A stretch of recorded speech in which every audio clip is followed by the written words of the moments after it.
Hello વિદ્યાર્થી મિત્રો, આજના વિડીયો લેક્ચરમાં આપણે ઓડિટિંગને લગતો એક એમસીક્યુ જોઈશું. એમસીક્યુમાં પૂછ્યું છે, નીચેના પૈકી શું સિદ્ધાંતની ભૂલ નથી? ઓપ્શન એ, મકાન માલિકને ભાડાની ચૂકવણી અંગે મકાન માલિક ખાતું ઉધારવું. ઓપ્શન બી, ધંધાના સમારકામની ચૂકવણી અંગે યંત્રોનું ખાતું ઉધારવું. ઓપ્શન સી, કર્મચારીને પગારની ચૂકવણી અંગે પગાર ખાતું ઉધારવું. અને ઓપ્શન ડી, યંત્રોની ખરીદી અંગે ખરીદ ખાતું ઉધારવું. પહેલે તો આપણે એમસીક્યુમાં પૂછ્યું શું છે, કયું સિદ્ધાંતની ભૂલ નથી. સિદ્ધાંતની ભૂલ કોને કહેવાય એ આપણે ખ્યાલ હોવો જોઈએ. સિદ્ધાંતની ભૂલ એટલે શું?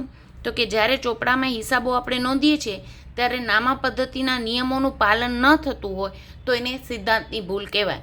જેમ કે મૂડી ખર્ચ અને મહેસૂલી ખર્ચ, તેમજ મહેસૂલી આવક અને મૂડી આવક વચ્ચે અયોગ્ય રીતે નોંધ કરવી, પછી ઉપજ ખર્ચ ખાતાને લગતો વ્યવહાર હોય એ વ્યક્તિ ખાતે નોંધવો જેવી ભૂલોને આપણે નામા પદ્ધતિના બેઝિક નિયમોનું પાલન નથી થતું, તેથી સિદ્ધાંતની ભૂલ કહીએ છીએ.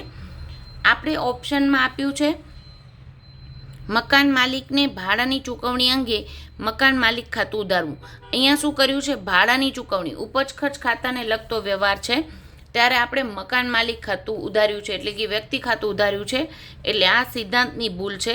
એટલે આ જવાબ આવશે નહીં. આપણે સિદ્ધાંતની ભૂલ કઈ નથી એ પૂછ્યું છે. બીજું કીધું છે ધંધાના સમારકામની ચૂકવણી અંગે યંત્રોનું ખાતું ઉધારવું. આપણે ધંધાનો યંત્રોનું જ સમારકામ કરીએ છીએ, પણ એ યંત્ર ખાતે, મિલકત ખાતે ઉધારાતો નથી. એ આપણો મહેસૂલી ખર્ચ છે. ઉપજ ખર્ચ ખાતાના નિયમ મુજબ સમારકામ ખર્ચ ખાતે ઉધારાશે, નહીં કે યંત્ર ખાતે. એટલે આ પણ આપણો જવાબ ન હોઈ શકે. આ સિદ્ધાંતની ભૂલ છે. સમારકામની ચૂકવણી કરી હોય તો સમારકામ ખર્ચ ખાતે ઉધારાય, યંત્ર ખાતે ઉધાર્યું છે એ સિદ્ધાંતની ભૂલ છે. ત્રીજો ઓપ્શન આપ્યો છે કર્મચારીને પગારની ચૂકવણી અંગે પગાર ખાતું ઉધારવું. અહીંયા ક્લિયર જ ઉપજ ખર્ચ ખાતાનો વ્યવહાર છે, પગારની ચૂકવણી કરીએ છીએ તો પગાર ખાતે જ ઉધારાય, એટલે આ કોઈ ભૂલ છે નહીં. એટલે આપણે પૂછ્યું તું સિદ્ધાંતની ભૂલ કયું નથી, તો આપણો સી ઓપ્શન થશે. ઓપ્શન ડીમાં શું કીધું તું? યંત્રોની ખરીદી અંગે ખરીદ ખાતું ઉધારવું. મિલકતની ખરીદી મિલકત ખાતે લખાય, એટલે કે યંત્રની ખરીદી કરીએ છીએ તો યંત્ર ખાતે ઉધારાય.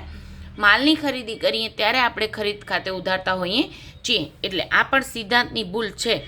આપણે પૂછ્યું તું સિદ્ધાંતની ભૂલ કઈ નથી? એ, બી અને ડી છે એ સિદ્ધાંતની ભૂલ છે, એટલે આપણો સી રાઈટ આન્સર બને છે કે કર્મચારીને પગારની ચૂકવણી અંગે પગાર ખાતે જ ઉધારવામાં આવે છે.